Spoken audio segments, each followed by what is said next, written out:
Okay, so here we are live once again. Let me make sure that the camera's working and everything. How's everybody out there in YouTube land today? I hope you're doing well. We're ready to start, well, almost ready to start another episode. We're about to start another episode shortly. Presently, we're going to be starting another episode. And there's my live stream. And there I am. I'm on camera. We're good to go. Let's go ahead and get started. So, today, I have something to open up for you, as usual. Get that out of the way. And we're back on Masters of the Universe Origins. This is the channel Masters of the Universe Origins built. And this is from He-Man and the Masters of the Universe Cartoon Collection, the 2000X Cartoon Collection. This is Beastman, Savage Henchman. And here on the back, we have cross-out artwork of Beastman himself and Ram Man, who I do not have. I need to get Ram Man. And then we got back here artwork with Beastman and his Shadow Beasts. And he's about to get the drop on He-Man, it looks like. It says, as seen on Night of the Shadow Beast. Well, there's the Shadow Beasts all running around there. And if Beastman is this huge, how big are the Shadow Beasts on this thing? Are they King Kong size? They got to be ginormous. And there's no bio or anything. The only instructions are put whip in his hand. Ooh, that's exciting. Nice piece of artwork, though. And he does have this kind of goofy facial expression on his face that he actually has on the figure. So they did a good job capturing the expression of the figure or capturing the expression of the artwork in the figure. Well, whichever one it is, they did a good job with it. So I'm looking around for my X-Acto knife, and I could have sworn... I left it over next to the 3D printer. Okay. I could have sworn I'd seen it somewhere. I couldn't remember where I'd seen it, so that explains that. And then here's Beastman over here on the side. And then I think that's the same. Is that the same picture? No, it's a different picture. I was thinking it might have just been a close-up of the same picture, but it's not. And go ahead and open him up. There we go. Getting him out of the package. And I do have a couple of figures to compare here real quick, because I have this guy's predecessor, the one that really inspired this design, the 2000X, the original 2000X Beastman.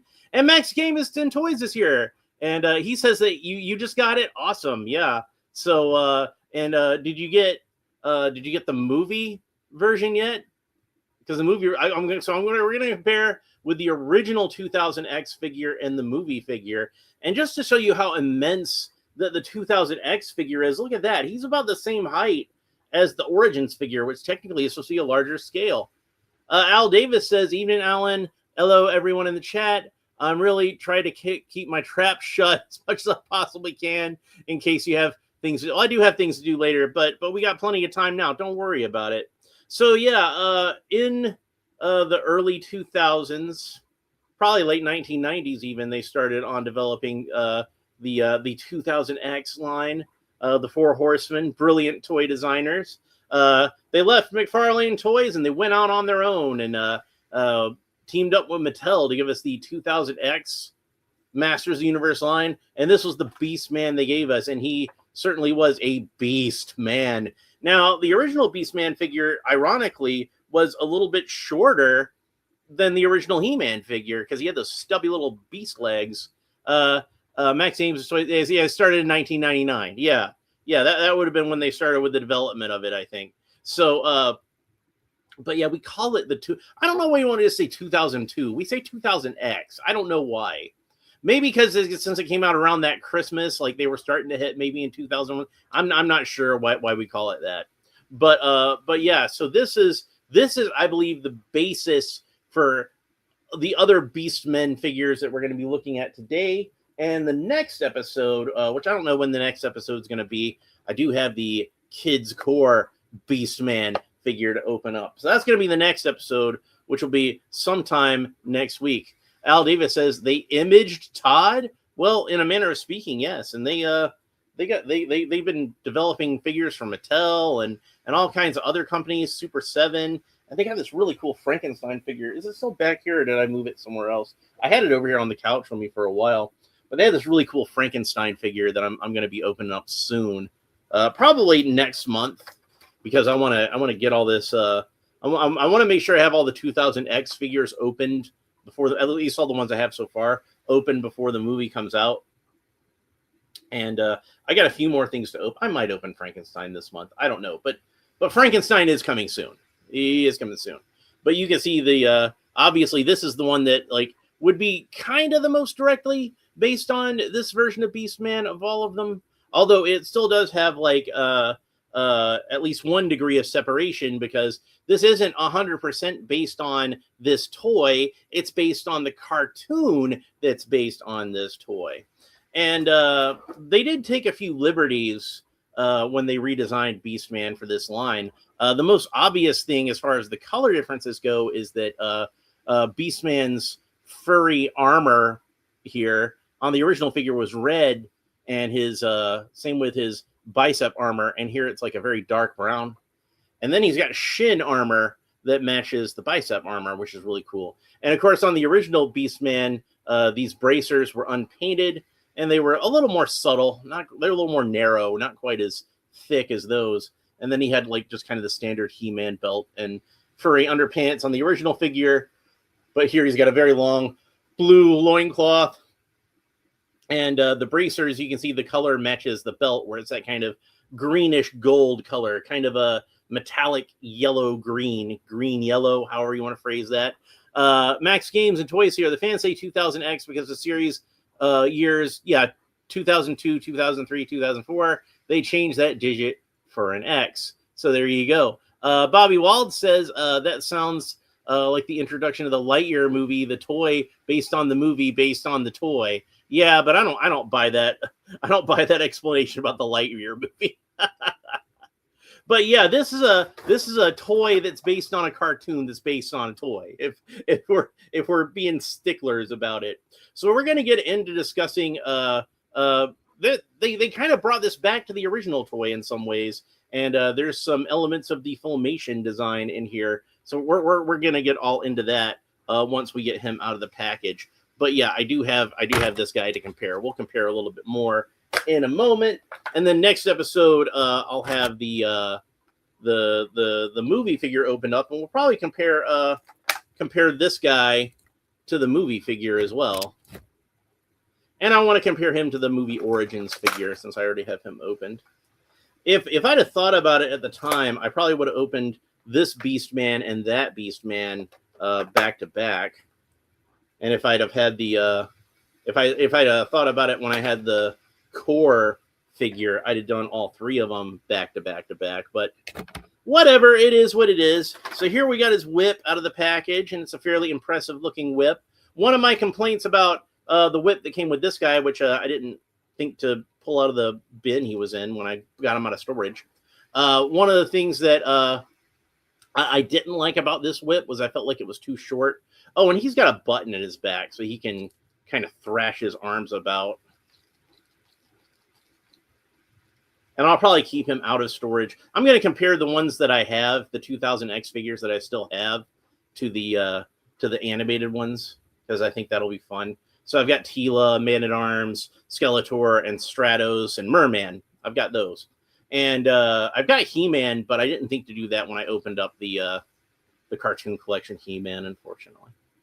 But yeah, I felt like the whip that came with the actual 2000X figure was a little too short. This one absolutely does not have that problem. Look at that. That's an impressive looking whip. Max Games and Toys here says because the 80s cartoon is also called He-Man and the Masters of the Universe, it could be confusing. So you got the Filmation and you got the 2000X, or the Mike Young Productions, which I believe is the name of the company that made that. Al Davis has an original design based on the Boris Karloff, or the Aaron Eckhart, or the Bobby De Niro, or the Tom Noonan, or the Christopher Lee, or the new one, Jacob Elordi. Excuse me. It's the Four Horsemen's original, like their own design of Frankenstein's monster. That's based on the Mary Shelley novel. And that having been said, since it is based on the Mary Shelley novel, like Guillermo del Toro's version, it does have some similarities to the Jacob Elordi, however you say his name. That guy who played Frankenstein's monster in that movie, which I thought was excellent, and I loved him as Frankenstein monster. I thought he was great, and I think that next time they cast Batman, that's who they ought to cast. I'm going to say that right now. That's who I think ought to play Batman. He's tall. He's a good actor. He's a handsome dude. He's Bruce Wayne. He looks like Bruce Wayne. He can pull it off.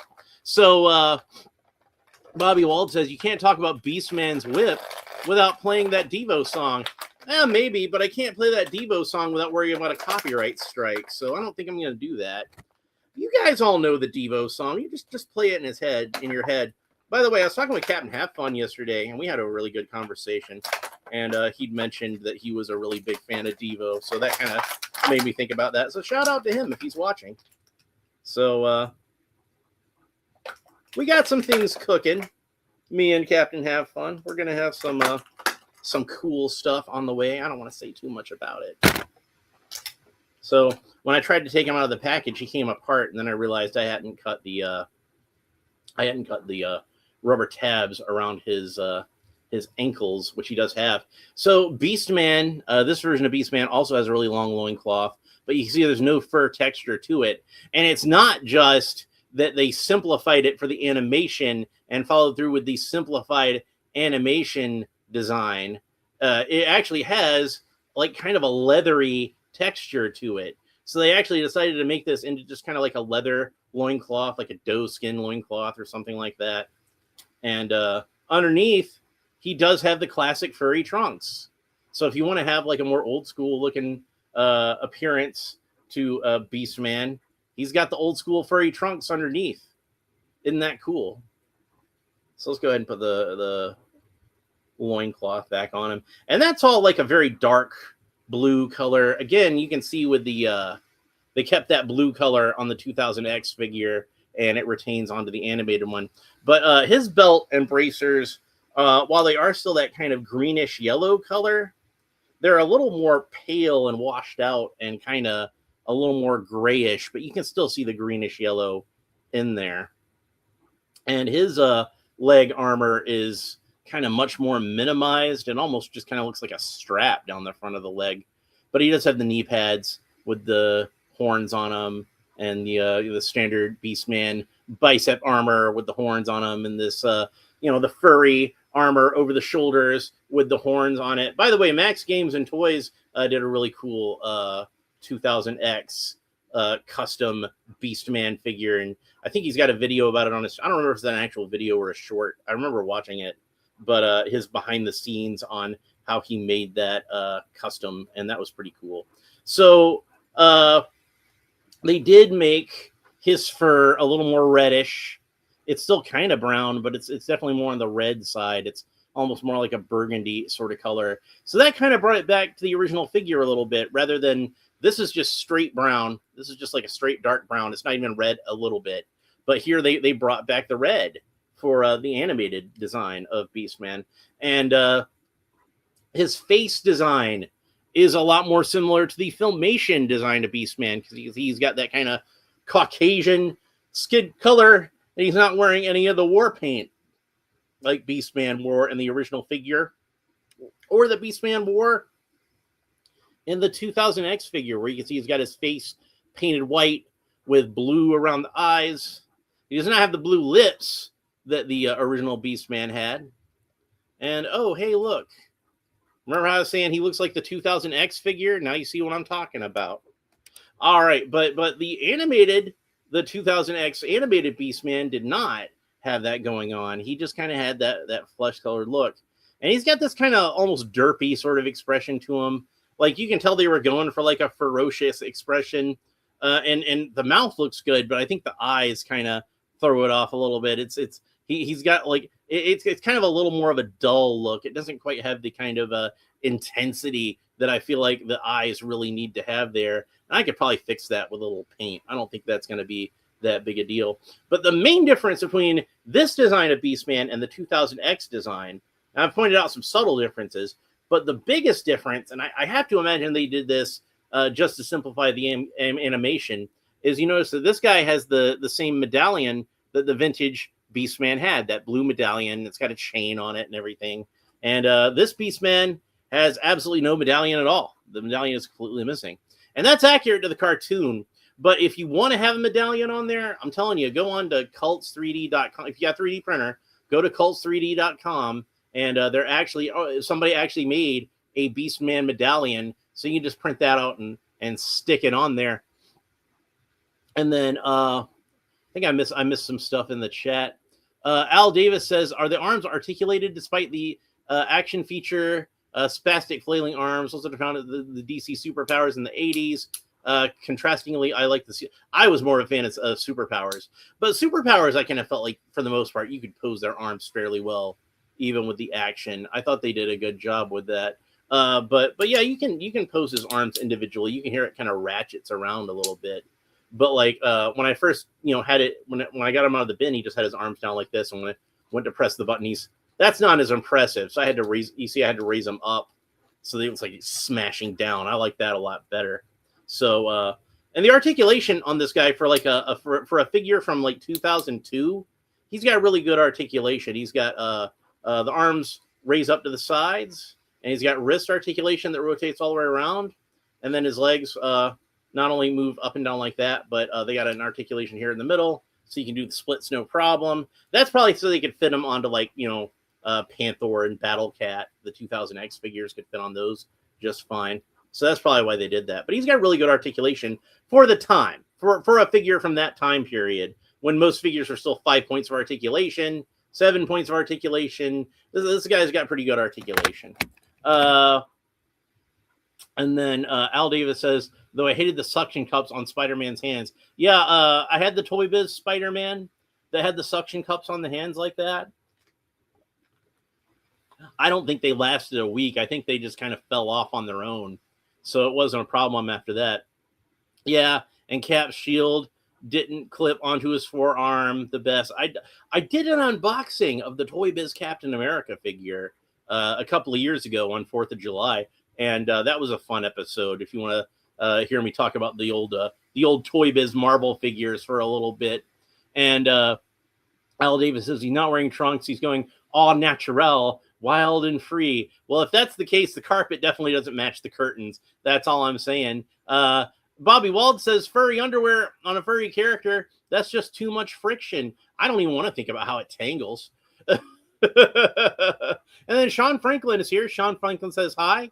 And Al Davis says a bit of a hat on a hat or a massive merkin on a wild bush. Why do we keep talking about merkins on this channel? Why is that something that keeps coming up? Al Davis says the poses you could put him in with the improved articulation, haha, being childish and crude. Well, why stop now? I mean, we're on a roll. We might as well keep going. So yeah, I think the coloring on this one is actually more accurate to the original Beastman action figure than the 2000X action figure actually was. And it's the coloring I really like.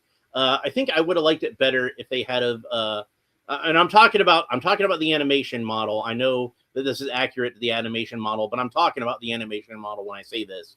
I think I would have liked it better if he had the war paint.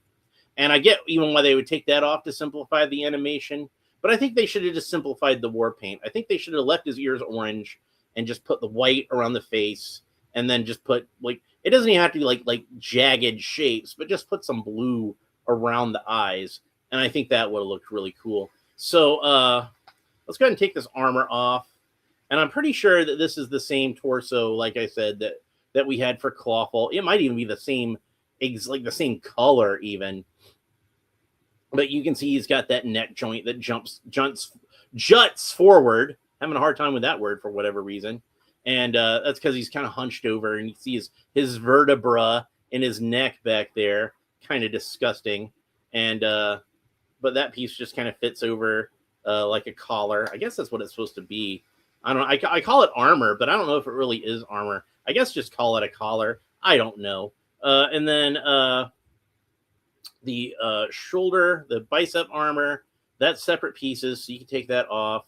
And then the shin armor seems to be a separate piece, so you can take that off if you want to, but you probably have to pull the feet off to do that, and we're definitely not going to do that right now. And then something that I always like in a Beastman figure is he actually has toes, not those weird sock feet that the Origins figure has. and the 1980s figure has. And I can kind of forgive the 1980s figure for it because the molding technology wasn't that great back then, but there was no excuse for the Origins figure not to have toes. The Origins figure should have had toes. Like, and before you say, well, they were trying to make it look like the vintage figure, and the vintage figure didn't have toes. Yeah, well, the vintage figure had an open mouth, and the Origins version didn't. So if you're going to be changing stuff, you might as well give them toes. It's just saying. I realize I'm kind of bitching about a figure that's 6 years old at this point, but it still sticks in my craw, man. It still bothers me. So Beastman has one accessory, and if you're only going to have one accessory for Beastman, this is the accessory you want him to have, and it's his whip. And he does look really impressive holding the whip. It's just kind of pre-posed in like this really cool pose, and you can have it back behind him, and it looks nice, and you could have him with it swinging towards an opponent. Like we got some He-Man over here. Yeah, we got movie He-Man. He looks enough like 2000X He-Man, so he could be whipping at him. He-Man deflects it with the sword and that kind of stuff. I'm pretty sure I had the 2000X He-Man over here, though. Yeah, here he is. So I just got stacks of stuff. So yeah, there he is. This is the He-Man that's actually made to be in scale with him, and you can see just how massive Beastman is. And this version of He-Man is a little more lean than most of the Origins versions of He-Man are. Most of them are based on the original 1980s He-Man buck, like Nicholas Galitzine here. You can see how buff he is. Or my own custom-made Thunder Punch He-Man. Again, with that classic style of musculature. And you can see they made the 2000X version a little more lean. And I guess that's, to keep him accurate to how he was portrayed in the, in the cartoon or whatever. But I think they probably could have made him a little thicker, and most people probably wouldn't complain. I think. I don't know. But I don't mind it. It looks fine for the animated one. For the Thundercats figure, it just looked weird. He looks. It's weird how they have the same torso on the 2000X He-Man as the Thundercats He-Man. But for me, this one looks fine, and the Thundercats one just looks like all kind of weird gangly proportions. But maybe that's just because I'm just used to that from a 2000X He-Man anyway. That he was always kind of leaner. Al Davis says the older version gives me Gary Oldman, Batwolf, beastie things from Bram Stoker's Dracula. The bedroom garden scene. Yeah, I gotcha. And honestly, I had never thought about it myself, but now that you say it, like I wouldn't be surprised to find out that was a little bit of an influence from the Four Horsemen. That maybe they were looking at that in the movie, and this is the scene where he was in the wolf form and being like, "Dude, that's what Beastman should look like. He should be that, but orange." Yeah, like if he had burnt sienna fur instead of black, that's Beastman right there.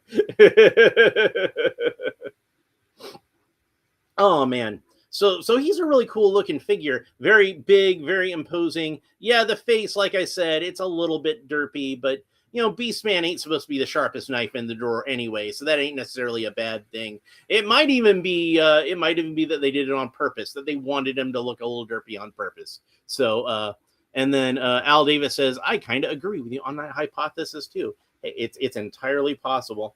Also, I should point out that these bracers are molded to the forearm, so those are not removable. But his loincloth, the armor, the shoulder armor, and the shin armor, all that stuff is removable.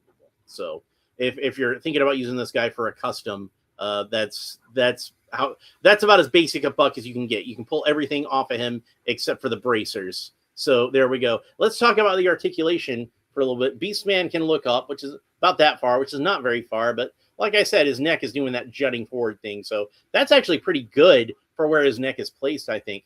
He can look down about that far, tilts his head kind of closely from side to side. Well, that's all his head does when it rotates all the way around, because it rotates like vertically, because it's like I said, it's pointing forward. So like that kind of thing. Like that seems to be Beastman's natural state, huh? So Beastman, his arms rotate all the way around the shoulders, and they raise up to the sides about that far. And then he's got a single joint of articulation at the elbow, bends in about that far, and that rotates all the way around. And Beastman's arms are just plain massive. These are like gigantic arms, and I guess they were going for like an ape-like thing, and the original 2000X figure certainly had that going on too. And you can see that like the arms are about the same length. He's about the same height. The proportions on this guy are all about the same. If you were going to use any figure interchangeably between the Origins line and the original 2000X line, Beastman would be the one to do it with. Al Davis says, do they hide the wrist joints and the forearms at the end of the bracers? Well, they had twist. His wrist rotate all the way around, and they move back and forth like that. It's just kind of the standard Origins articulation. So, but yeah, these are just kind of molded solidly onto the forearm. They're just painted, and it's all the same plastic. It's just molded together. So Beastman can rotate all the way around at the waist, and like I said, this is an Origins figure. You already saw where he came apart, and you can pull his arms off, pull his head off. Probably pull the lower part of the legs off. Al Davis says he's the product of what child Oldman Dracula, Beast Mode, and Ludo from Labyrinth. Yeah, maybe a little bit. He's definitely about the size of Ludo, I'll say that. So Beastman can kick up about that far. He's pretty muscle bound, so that's to be expected. That's typical for Origins. He can do the splits, no problem. He's got a single joint of articulation at the knee that bends in about that far, and then that rotates all around, although at a bit of an angle. And then he's got a boot cut, so the thigh rotates the calf rotates all the way around, and that's kind of hidden by the leg armor. So it's a good thing they did that. And then his foot can point down about that far. His foot can point up about that far, and then that rotates all the way around. You see what I'm talking about with this being just kind of a strap. And mine gets kind of bunched up, and I think it got kind of permanently curved like that.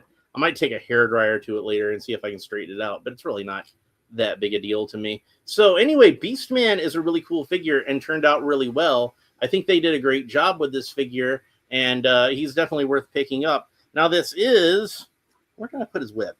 This is a deluxe figure, so that means it's a little more expensive than the standard figures, but since he is so big, I think it's probably a justified increase in price. Sean Franklin asks, what happened at Kmart? What happened, Kmart? I don't know. I haven't been to Kmart in many years because there's not a Kmart around here anymore, unfortunately. I don't know if there's any Kmarts around in the United States anymore. But my grandmother used to work at Kmart, and I got a lot of happy memories of that place. So, but yeah, that's Beastman's really cool and turned out really nicely. And I think on the cartoon they did a good job capturing the look of the figure, but they definitely took a lot of their own liberties that fit into this version of the figure. So I'm sure there are a lot of people, especially because the show's on streaming, it's on Amazon.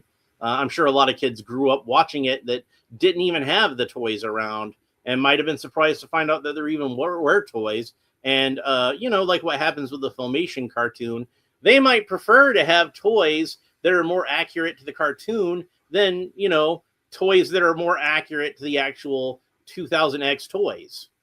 So, it works out pretty well. And, 2000X, God, that came out over 20 years ago. So a lot of the kids little kids that were watching it at the time, you guys are adults now. You guys are guys in your 20s, and you grew up with it, and you probably like I did with a lot of cartoons that I enjoyed when I was a kid, would get this, like the Filmation He-Man cartoon. You go back and you rewatch that stuff when you get to be an adult, and you miss your simple childhood fun. And you just want to recapture some of that. So you go and you watch some of your old cartoons. And I'm sure that for kids, there were kids at that age, the Mike Young Masters of the Universe cartoon, the 2000X He-Man and the Masters of the Universe, it's definitely one of those cartoons for them. Personally, I was already like in my early 20s and already feeling nostalgic again for my childhood. And it was at just the right time to hit my nostalgia buttons as a new version of He-Man that I very much enjoyed on its own merits, and thought it was a good continuation of what had come before. And, I kind of felt like 2000X kind of tried to take it a little more seriously than Filmation, but not too seriously. They still had like enough of the fun and the tongue-in-cheek kind of qualities that the Filmation cartoon had. But at the same time, like in terms of like the world building and the characterization and a lot of that kind of stuff, I think it was just a little bit more sophisticated than the Filmation. I think Filmation is more sophisticated than people give it credit for in that regards. I think they see the stiff animation and just kind of assume that the story, the writing quality is subpar on those cartoons as well. And that is not the case. They had great writers working on that show. People like Paul Dini and J. Michael Straczynski and Michael Halperin and all kinds of good writers working on those episodes. And Tom Ruegger, I think, wrote some that later on went on to create Animaniacs and Tiny Toon Adventures, and a lot of really talented people worked on the Filmation cartoon. And some of those people even came over to the 2000X cartoon. And 2000X, I just treated the whole mythology with respect. And you could tell that these were people who had a lot of love for, the Filmation cartoon and the whole Masters of the Universe mythology in general. So I got a lot of appreciation for the 2000X cartoon. And if you're one of the few people who's a fan of He-Man and you haven't watched it, I think by now most He-Man fans would have watched it. But if you haven't, I definitely would recommend giving it a viewing one of these days. Like I said, it's on Amazon and it's some good stuff. So it's definitely worth watching. Anyway, next episode, and I'm not sure when the next episode's going to be. It's probably not going to be tomorrow. So I'm probably going to go visit my mom tomorrow. So it might be Monday. It might be Tuesday. It might be Wednesday. It's going to depend on how tired I'm feeling on Monday, really. But then we're going to open up the 2026 Masters of the Universe movie, Beastman, from the Kids Core line. And of course, I already opened up the Origins figure. And we didn't really get much of a chance to compare with the Origins figure, so I'll do that real quick in a minute. But this guy's a little more detailed than the Origins figure in a lot of ways. And of course, I got my theories as to why that is, but we can compare that. Yeah, see, he's a little bit taller technically than the 2000X version, but he's really a lot. If you measure by the top of his head, he's a lot taller. But if you measure by his hump, he's just slightly taller. And they didn't put a whole lot of fur texture on really any fur texture onto the body of this guy, probably because they reused a lot of parts. But I think they probably could have put some on the forearms if they wanted to, because those are, like I said, I'm pretty sure new forearms. But they could have done that, but they chose not to. So I have to imagine that's a stylistic decision. I don't remember how much fur texture they put on his body in the 2000X cartoon offhand. So, but yeah, the movie version had a lot more furry texture to him, even though there's still some parts of that body that are still smooth. Anyway, that's it for our 2000X Origins Beastman. I hope you enjoyed this episode. If you did, please make sure that you like and subscribe and all the fun YouTube stuff down below. Leave a comment. Let me know what you think about Beastman and any of his incarnations, but especially the 2000X one, since that's the one we're talking about, and what you think of this figure. And if you have him in your collection, if you like him or dislike him or what have you. Al Davis says, Alan, would you customize or do you plan to customize any figures you've opened for He-Man? Well, I customize a lot of He-Man figures. There's some shorts on here of some of them, and you frequently, because he's one that I usually just have over here. I've got my Thunder Punch He-Man that I made. That's because I couldn't find the actual Thunder Punch He-Man that Mattel made, so I just made my own. And yeah, that's one that I made. That's one that I printed out myself. And I do lots of different Masters Universe figures, but I do my favorite thing to do for Master Universe Origins right now is I like to do barbarian characters that aren't from Masters of the Universe, because if I make a figure of a character like how I made the Triclops figure, eventually Mattel made one.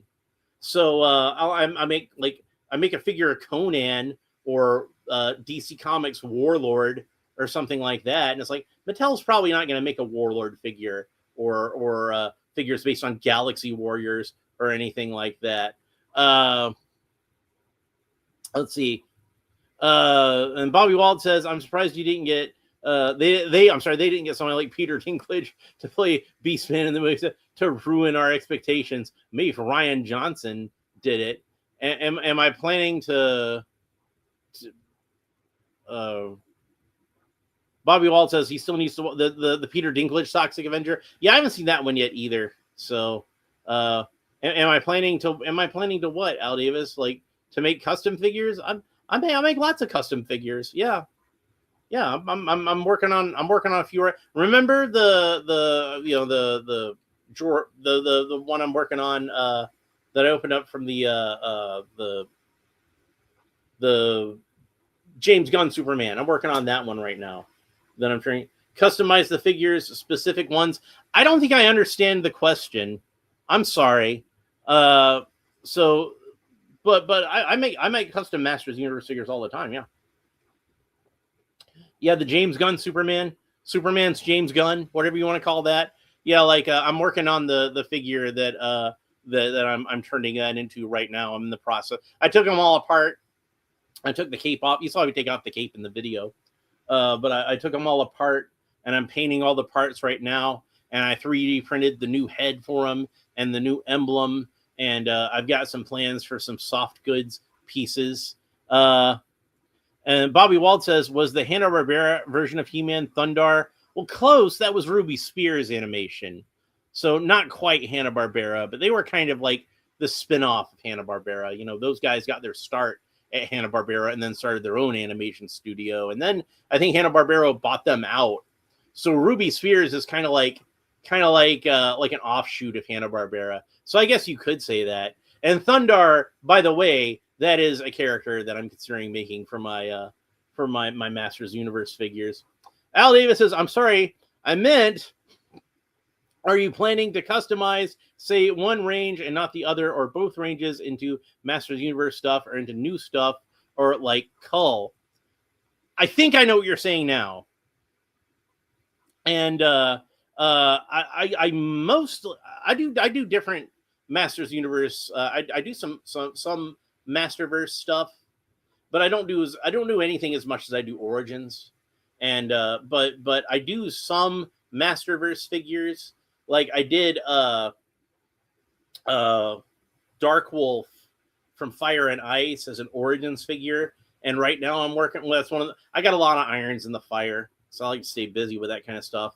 Like while I'm waiting for the paint to dry for one thing, I start on another thing, and I've got a Masterverse version of Dark Wolf that I'm working on right now, and I've got a Masterverse version of Whiplash that I'm working on right now. All this stuff is kind of like in various stages of development. And then the figure that I'm making from the James Gunn Superman, and then I also just started on the Masters of the Universe Revolution version of He-Man that I'm doing in Origins form, because I don't know if Mattel's ever going to get around to making the outfit that He-Man had at the end of Masters of the Universe Revolution. I'm working on making a figure of that for Origins. So Orko, when he uses the power sword. Oh, geez. Yeah. You got to make, Bobby Wald says, you got to make some of the custom ones from Robot Chicken. They're already a real Molar, but we need the frat boys and the bank loan agent and Orko when he uses the power sword. Al Davis says, as in, I know you do the Masterverse customs, so I'm wondering if one of the new ranges will lend into being more likely or easy to customize. Yeah, it's fine. We're just I'm just trying to understand what you're saying, and I think you're trying to maybe I'm a little too thick. I don't know, but if you're talking about, do I plan on doing customs of the Kids Core line or the Chronicles line, I will almost certainly do some Chronicles customs. Probably once those become a bit more profuse and easy for me to get a hold of, like various characters. like I kind of feel like He-Man himself would be a character that lend himself to doing customs the easiest. But you know, a lot of the movie figures are going to be kind of like very bespoke to what they are. And like I said, the Scareglow figure is a very bespoke figure. There's a lot of things on that figure that are made specifically to be Scareglow. And usually when I do a custom figure, like I want a figure that's pretty basic when I start off with them. And like say like the Chronicles He-Man figure, and I'm pretty sure this is by design. Like this is the same standard buck. If you were to pull all the bracers and the arms and the bracers and the armor and the breechcloth and all that kind of stuff, you pull all that off, he's basically the same as King Grayskull underneath. And I figure once it's easier for me to get figures like this He-Man figure, then I could probably start doing things like Conan or what have you. But yeah, I'll probably make some Chronicles customs at some point in the future. I was kind of tempted, and I'm not sure if Mattel's actually planning on doing this or not, on doing a classic style He-Man for the Kids Core line, just like 3D printing out a He-Man head that would be in scale with with that Kids Core figure.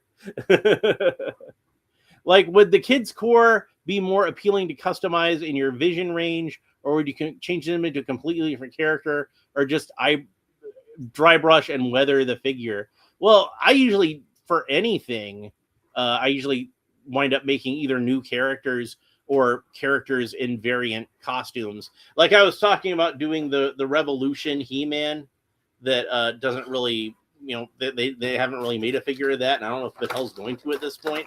But I really want a figure of that version of He-Man, so I'm going to make them. And it would probably make more sense to make that one in Masterverse, but I have more fun making the Origins style figures. But yeah, and I was kind of thinking that it might be interesting to try to make a Prince Adam figure from the Kids Core line to go with the Origins. Like if you wanted to do like a more like on 2000X or on Revelation / Revolution, where Adam is a much smaller guy than He-Man. If you were to take that core He-Man figure like next to this He-Man figure, there's an obvious visual size difference. But yeah, like one of the things I like about customizing the Origins figures specifically is it's really easy to take them apart and really easy to swap the parts together. And I don't think any other Masters of the Universe figures quite have that sort of aspect going to them as far as customizing goes. That's one advantage that those have that none of the other ones do. Al Davis says, cheers. Dude, really appreciate your answers. Love hearing about the customizing you do and how you do it. Well, I'm glad you do. I'm glad you're getting something out of that. So it's nice to be able to share your passions with somebody that appreciates them. That's always fun. And then Alvatus says, size difference is one thing I was considering being an issue unless you were creating a new character. Yeah, like if I was to do Kids Core customs, they would probably be customs to go with other Kids Core characters, if that's the question that you're asking. I'm one of the other figures I'm working on, because like I said, working on a bunch of stuff at the same time, is going back to Fire and Ice. I was working on a Necron figure, and I wound up using the Turtles of Grayskull Skeletor for the base, because I thought he had a good skin color for that. And when I'm looking at pictures of the character in the movie for reference, Necron in that movie is not a very buff dude. He's a pretty skinny dude. But, I'm making a Masters of the Universe figure of him. So I'm like, well, he's going to be buff in this because he's a He-Man character now. Bobby Wald says, it's crazy He-Man puts on a pink vest and no one recognizes him as He-Man, just like Superman puts on the glasses. I tried the same thing, and my wife spots me on immediately. Yeah, it's crazy how that works. It's almost like they're fictional characters or something.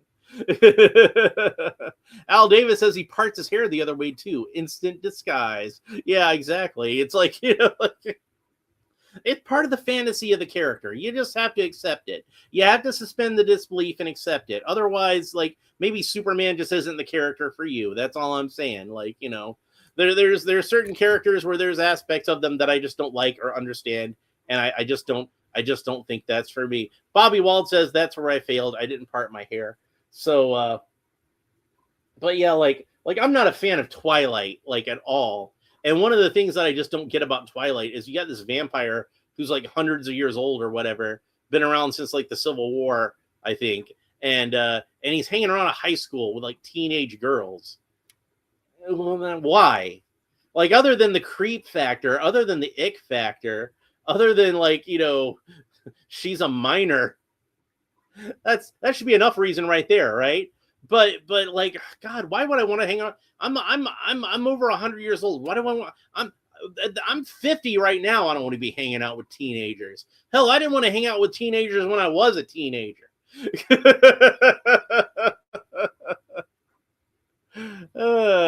Lead with your left foot, write horribly with your left hand, etc.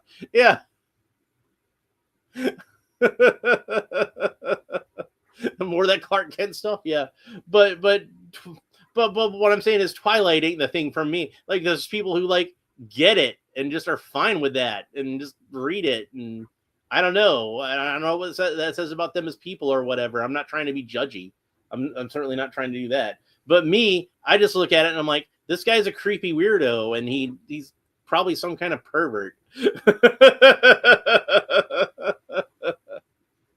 Like, why are you hanging out? Why would you go to school? Like, even if you wanted to hang out with teenagers, like, can't you just meet them after school at like the mall or something like that, or wherever kids hang out nowadays? You got to go to a high school. Why would I want to go to school? Why would I want to like do tests and reports and things like that? Like, I always think about the scene in Top Secret where they're torturing Val Kilmer and he passes out, and then he has that nightmare that he's back in school, and then he wakes up and he's still being beaten by those guys, and he's like, oh, thank God. Like, that's me. That's how I would like, if I was like, you can be immortal and look like you're in your early 20s for the rest of your life and be handsome and irresistible women, the last thing I would do is like, I'm gonna go to high school now. But it's like the stupidest thing. Why would you do that? Anyway, that's about as much as I ever want to talk about Twilight.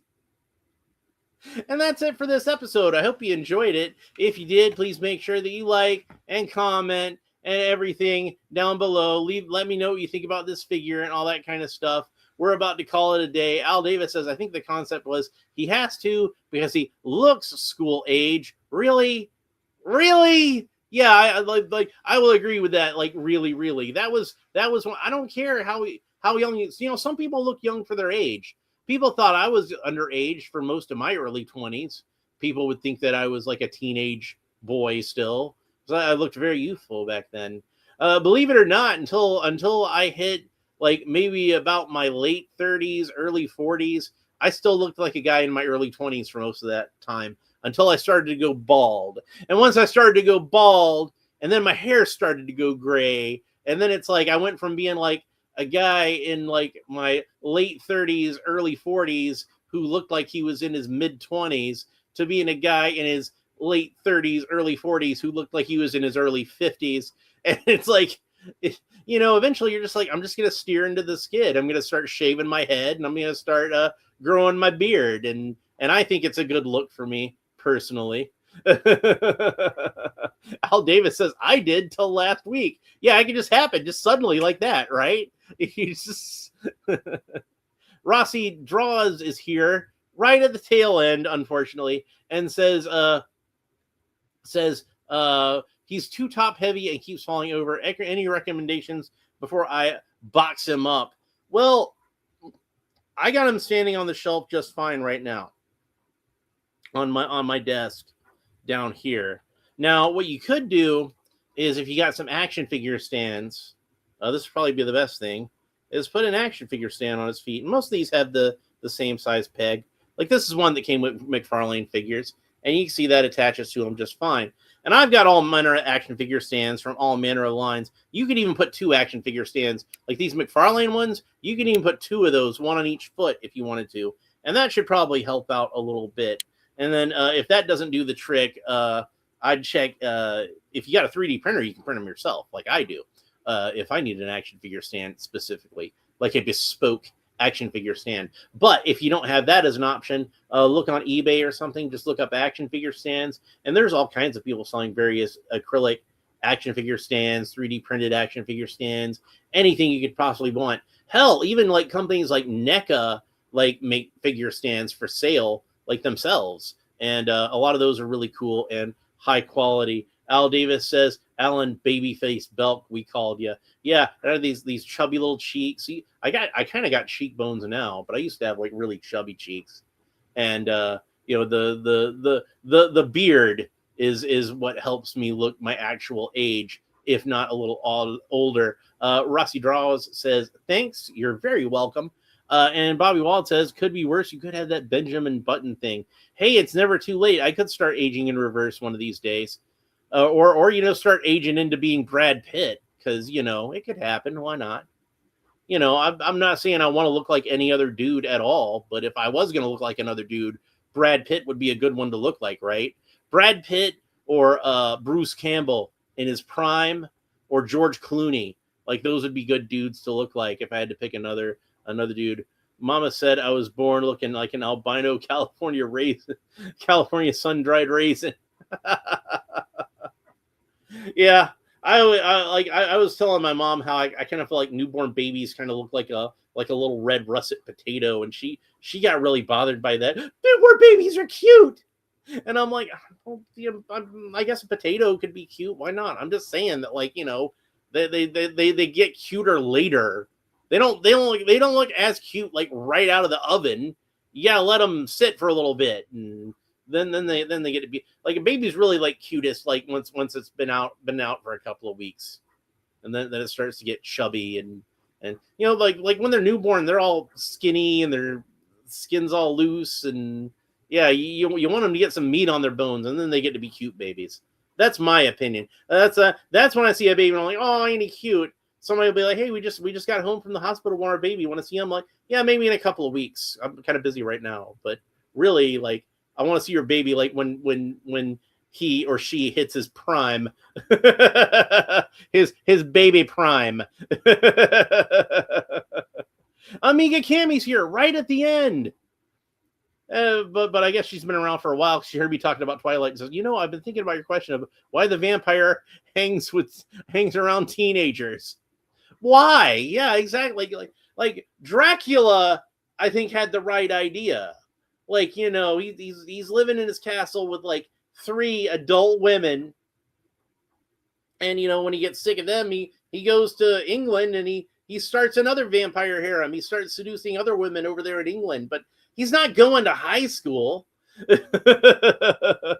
Amiga Cammy says, I think because he was turned into a vampire when he was a teen, and he always looks like one, and he might not feel comfortable with other adults because they're not comfortable with him. Yeah, but he looks like Robert Pattinson at that time didn't look like a teenager anyway. Maybe it makes sense in the book. I don't know. I never read the book. But in the movie, I'm like, this dude looks like he's 30 anyway. I think he'll be all right. But yeah, if I was, and I wouldn't really care if people felt comfortable around me. I'm a vampire. You know, maybe they shouldn't feel comfortable around me. You know, already people don't feel comfortable around me. Oh, like, what's the difference? But I'm the apex predator. I'm the alpha. They should probably feel a little uncomfortable around me. That makes sense. You think Dracula cares if he makes people feel uncomfortable? He absolutely does not. Like, what do wolves care for the opinions of the sheep?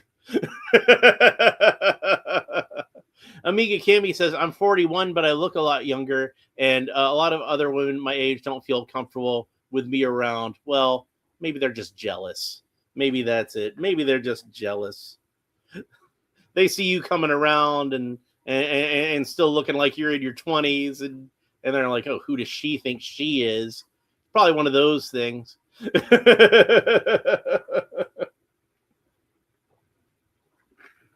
Oh, Al Davis, give him some vampire. Yes, exactly. I like that sort of thing.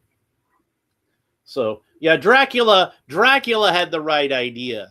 Like that's how you be a vampire. That's how I would be a vampire anyway. Amiga Cami says, I wish I looked like I was in my 20s. I look like a kid.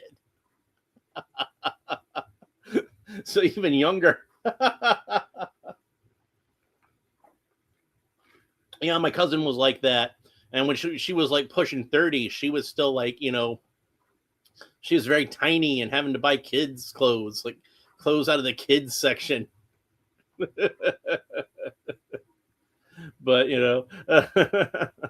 but yeah, everybody thought that she looked a lot younger than she really was, and she finally started to look a little older. She still looks really young for her age. She still looks good. So Amy, if you're watching this, you still look good. Don't think I'm saying you don't. Al Davis says he should have moved to Silicon Valley and pretended to be a nerd. Pale, skinny. Yes, exactly. There's so many things that you could be doing right now that aren't going to high school.